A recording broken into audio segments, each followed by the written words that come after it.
Hello, I'm here with Leyla and Robin, who are going to speak to us about how the lockdown has affected them.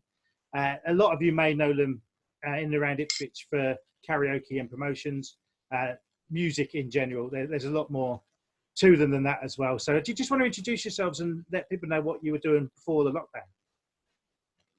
Yeah. All right, well, hi, I'm Leyla. Before the lockdown, I was for many years running Jilted Promotions, Clowns Karaoke, alongside my day job in mental health.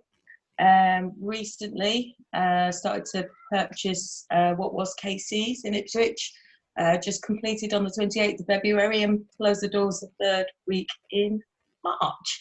As well as that, I'm in country band Stetsons Are Cool. Hi, I'm Robin. I own the other half of what was KC's, what we're now calling the club.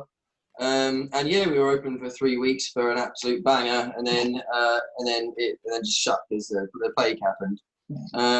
Other than that, I write and perform my own comedy songs. More recently, actually, I've written a couple with Leyla as well. Written a couple of more political ones. Actually, the last one is pretty much just a rousing politics song. And I'm also now halfway through my novel. I've written half a fantasy novel in the lockdown. Okay, cool. The fantasy novel, is that anything to do with the wizard you've been doing on open mic? Was that just a... Oh, no. I bought that costume for playing Dungeons and Dragons with some of my friends. But yeah, it is a full fantasy novel. I've invented a new language for it as well. The lizard folk in the story speak their own language. That sounds hard work to come up with a whole language. So No idea what he's on about. Just leave him to it. but that's good. So it's Monday night tonight. We'll record this on Monday. It's probably going later in the week. But you've been doing open mics every Monday, and they seem really popular. I just looked at tonight's, and most of the slots, if not all of them, are gone now. I was awake for a couple of hours, and they were already all of the slots are full. That's brilliant. So they've been going well. Lots of good feedback. Different musicians. Yeah. Is that something you've done since the beginning of the lockdown, yeah? Yeah, the very beginning. It was Paul Summers of Moon Age Dirtbags with Paul and Rachel the crew. Paul was the one who started the Facebook group and then made me and Leyla admins. And then on the first week said, "Oh, I don't think I'm up to running an open mic." So I said, we just did it. But he was the one who came up with the idea. But yeah, from the very first week in isolation, we've done it, and it's just gotten bigger and bigger. Yeah, it's ridiculous. It filled up. It was like 11:30 this morning, wasn't it? It was full. No, it was 12:30. It was completely full. Got up at 9 in the morning. Started inviting people about 10, and then by 11:30, all the slots were completely full. You always get upwards of 20 people watching each video. Well, Yeah. I've dipped in. It looks like everyone's having a good time, and that's good. That's what we need, especially at the beginning of the week. I think it's everyone gets a bit down with everything, and then a Monday night lifts everyone. Are you focusing basically on the music now? Are you still working other jobs as well, or you mentioned Leyla mentioned she works in mental health. Are you still doing that at the moment? Yeah, obviously I can't go out on visits. I also suffer from mild asthma, so I'm in that risk group that can't mingle. So I do the same hours, but I do it on phone support. So I spend a lot of the time during the day on the phone. And it's really hard to do like people's applications and forms and things that we would have done in the past, but we're just sort of all helping out each other and doing the best we can and getting people through. Also, if they're having a bad day and stuff like that, you can sit and talk to them on the phone and make them feel better. That led me at the beginning of the lockdown to realise that there's people outside of the charity I work for that are going to need help. So I set up, I was on another page that was helping people with shopping and with help and with everything, the group that Daniel set up. And I saw somebody talking about mental health. That led to me messaging her and saying, would she be interested in admin in a group with me? And between us, we found 11 people, and I set up Care and Share mental wellbeing group. I think we've got about 800-900 members now, and basically a lot of people that have been on there have been very, very low and, almost scarily low. And between the admins and the public, everybody jumps in to help. And I don't need to sit there answering everybody. Everybody else helps everybody. And I think that's really good for the other people because everybody's got a purpose in it. So I was really, really pleased at that achievement, sort of outside of my day job on Facebook. So Yeah, it's a really good group to dip into as well. It's like it comes up on my feed a lot, and there's a lot of positivity coming out of it, which is really great. nice. And to get that many people involved so quickly as well, that's something you should be really proud of. It's 600 people in 2 days, which showed you there was a big need for it. And now, like I said, it's just ticking along between all the admins, which is lovely. So between doing them two and the music and the open mic and my own writing, I'm pretty much really, really busy. And you're actually still working as well, aren't you?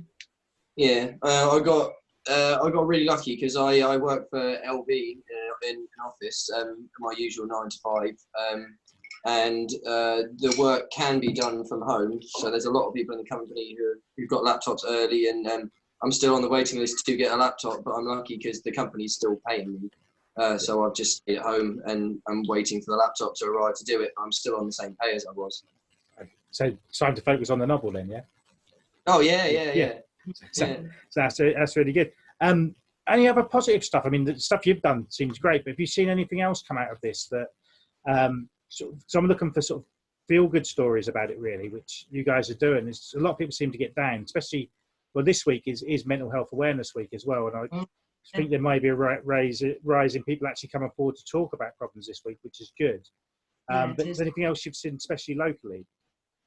Well, I mean, obviously with the animals as well, that's been a feel-good thing, isn't it? We personally have saved a couple of animals during this. And we've released the pigeon that we'd been nursing for about 8 weeks. We were still looking after the bloody rabbit.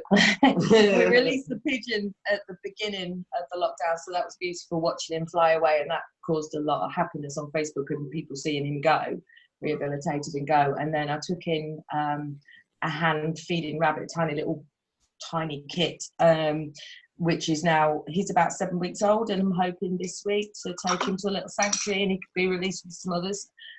So the animal community has come together in the respect that we're all, sort of between us trying to take in the rescues and the wildlife and the bits and pieces that have needed help. And I have seen general kindness in people, to be honest with you. People have done some lovely things, haven't they? We read about it, and there's Facebook stories. I think, and Facebook obviously massive in this, because most days I say to Robin, "What's on Facebook tonight?" Because I've never been a TV person, so it's like, "Oh, what's on Facebook tonight?" But there's been some real nice, inspiring stories, and people have done some lovely things. Have you come across anything you can think of? Mostly on your care and share mental health group, people sharing and other people taking on the responsibility of looking after each other. But mostly for me, it's been the open mic, because it's been a lot of people's lifeline, and with time there's more and more people, so it really feels the closest to having a live gig that you can, because 99% of people go live and comment live, and lots of people hadn't tried it before, and now they love it. They love going live and how simple it is, and it's my favourite night of the week, because it feels like everyone's together.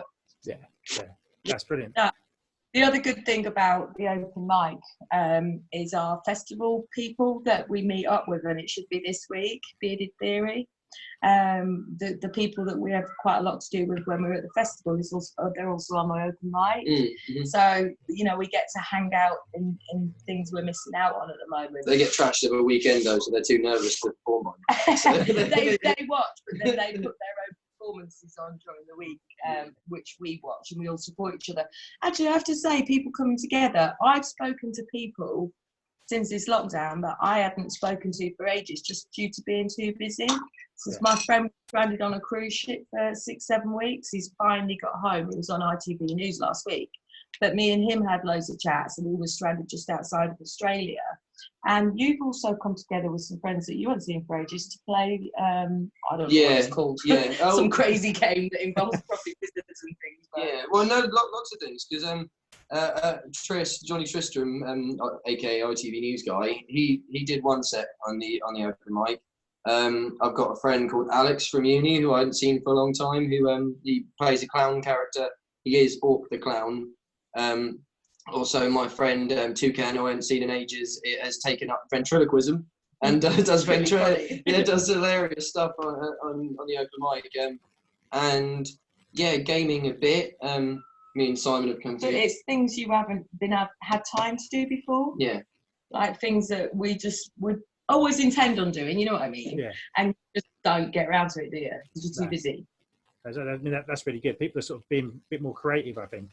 And that's sort of, in a way, sort of discovering themselves, doing their interests more, you know. We get towards the end, actually. It's gone really quickly. Just what have we got to look forward to when the club reopens? What are your plans for that? Because you're only 3 weeks in. Yeah. Right. He'll tell you something, I'll tell you something. Just before it closed, the first thing we did was we did a major clean down, scrub down, make everything nice. Made the smoking area, have extra sofas and rain cover and everything. And also open up the extra upstairs that nobody's ever seen before. Not the normal one, but the bar that's almost the size of a wine bar with its own toilet block. But the thing that I meant to do that has all arrived from Taiwan now, that I will do when we get back, is fill the entire main room ceiling with artificial jungle plants. So above your head, you'll have a whole giant rainforest, loads of neon pink and neon blue around. Already got the signage up that people didn't really get the time to see, but it's gonna be the same shell of a building with an extra bar in it upstairs and an extra toilet block and loads of artificial jungle plants everywhere. Excellent. Sounds just what it needs. You know, it's right central as well, and you could be putting lots of different events on, the styles of music and stuff. That's where I come in. I've been in talks with, Nicky Fingers, like of old brilliant house DJ. He needed a new residency because his closed down. So we're taking in probably once every 6 weeks or once every month, depending on how it goes. Obviously, our existing DJs are coming back. We've got some very big characters, which I don't say anything at the moment because I don't know where they're at with their other jobs, but we've got some very big characters in Ipswich coming to work a cocktail bar and some other bits and pieces which we're going to do. But we want it to be that club that anybody can go to, like nothing wrong with the town centre, but you kind of get the young ones in one place and the sort of middle bracket. We want to be that club where everybody can come and feel happy and feel welcome. We had a brilliant response from the Change of Door team and all the new decor and things that we'd only just got a chance to do, and we're nowhere near finished yet. Sorted out the smoking area so it's actually comfy and rain covered now. Yeah, and I'm just in the process of ordering the professional at last tile paint for them blooming toilets that everybody slags off. I've literally just got the order ready to press send. So in a couple of weeks, now we know we're getting somewhere with the lockdown. In a couple of weeks, then toilets should all be nicely painted and sorted. And that was everybody's biggest bugbear. So I'm going to sort that as well. That sounds brilliant. Just to say thanks for spending the time with us. I know you've got the open mic soon tonight. And every Monday, keep that going. It's really good to see. But I'm really looking forward to seeing you in the flesh when the club opens again. Which we miss seeing you. Soon. Yeah, it's last time I spoke to you was in person was just before it. You sort of just before you announced properly that you'd got it.